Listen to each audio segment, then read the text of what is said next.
আসসালামু আলাইকুম রহমতুল্লাহি ওয়া বারাকাতুহু। আলহামদুলিল্লাহ, আশা করি আপনারা সকলেই ভালো আছেন। দিনী আলোচনা আপনাদের সবাইকে স্বাগতম। আমাদের এই দিনী আলোচনার আজকের বিষয়বস্তু হবে ঈমানের শাখাগুলো নিয়ে ধারাবাহিক আলোচনা।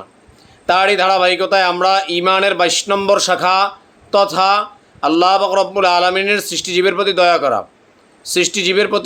দয়া করা এই সম্পর্কে আমরা জানতেছিলাম।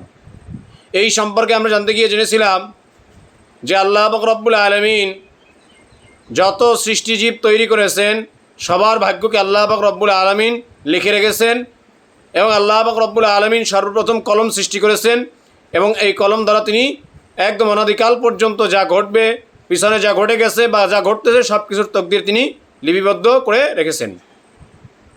তো এই সৃষ্টিজীব আল্লাহ পাক রব্বুল আলামিন কত বানিয়েছেন সেটার গণনা একমাত্র আল্লাহ তাআলাই জানেন। আমরা শুধু একজন মনীষীর কাছ থেকে জেনেছি যে তিনি বলেছেন 18,000 মাখলুকাত দুনিয়ার মধ্যে বসবাস করে থাকতে পারে।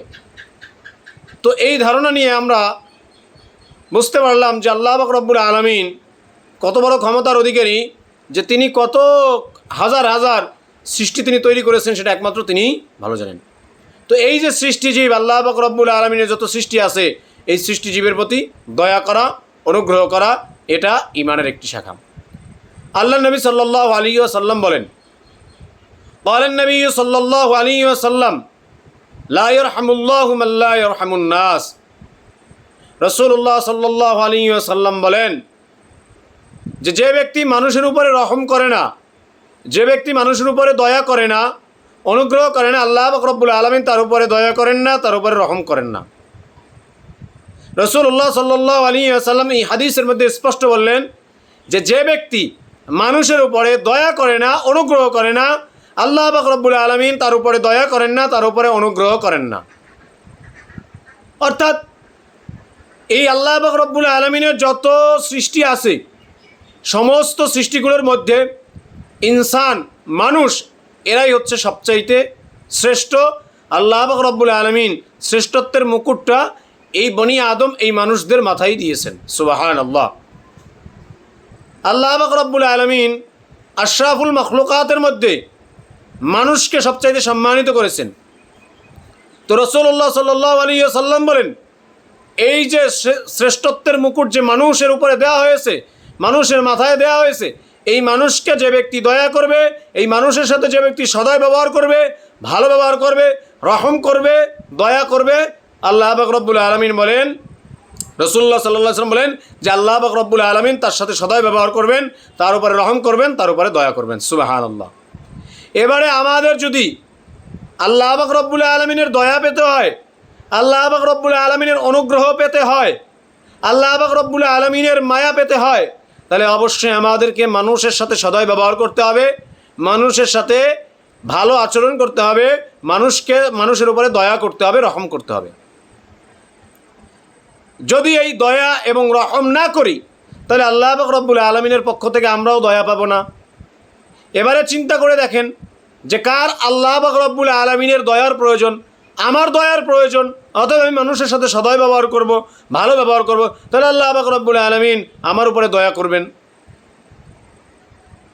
তো এইভাবে রাসূলুল্লাহ সাল্লাল্লাহু আলাইহি সাল্লাম বলেন যে লা ইয়ারহামুল্লাহু মান লা ইয়ারহামুন নাস।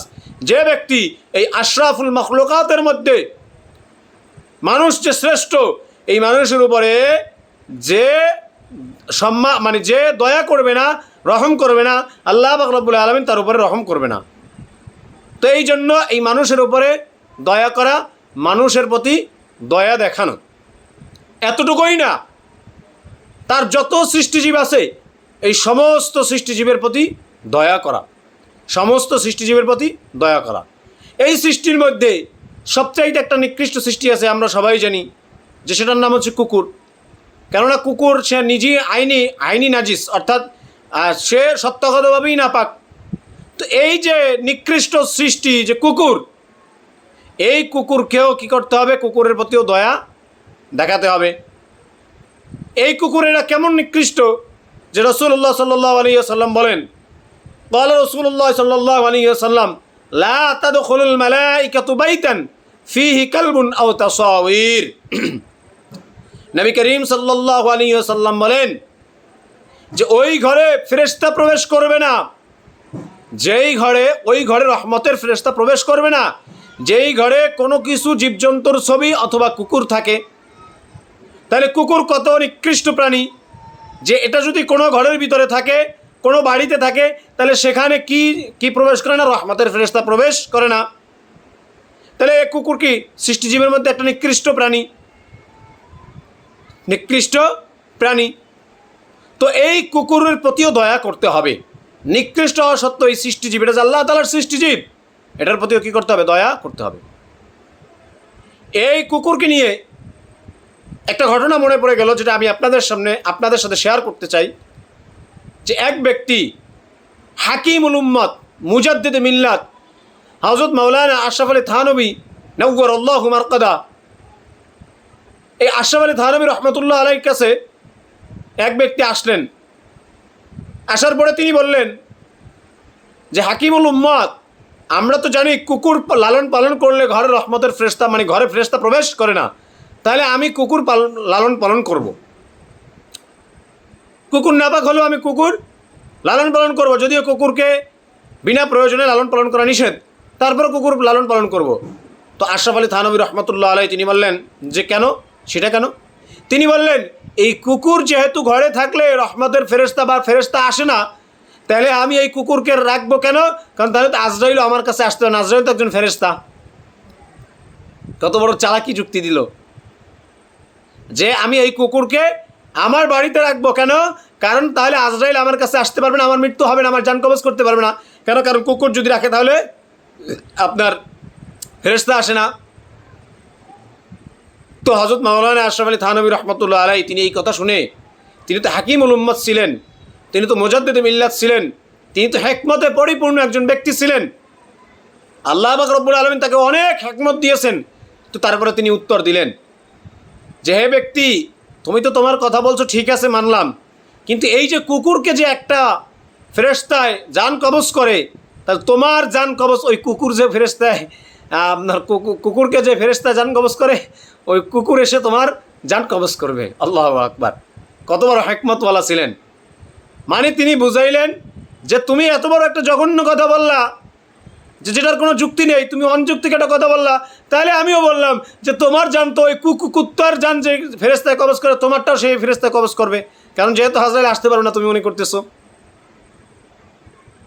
তিনি এত বড় হিকমতওয়ালা ছিলেন। আল্লাহু আকবার! তো এই যে কুকুর, এটা সৃষ্টিজীবের মধ্যে একটা নিকৃষ্ট সৃষ্টি, নিকৃষ্ট জীব। তো এই সৃষ্টিজীবের প্রতিও দয়া করা, এই সৃষ্টিজীবের প্রতিও দয়া করা। এই কুকুরকে নিয়ে বুখারী শরীফের মধ্যে একটি লম্বা ঘটনা আছে।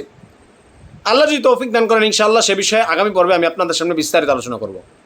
আল্লাহ পাক রব্বুল আলামিন তার সমস্ত সৃষ্টিজীবের প্রতি দয়া করে ঈমানের এই শাখাটিকে পরিপূর্ণ করার তৌফিক দান করুক, আমিন। ওয়া আখিরু দাওয়ানা আনিল হামদুলিল্লাহি রাব্বিল আলামিন। আসসালামু আলাইকুম ওয়া রাহমাতুল্লাহি ওয়া বারাকাতুহু।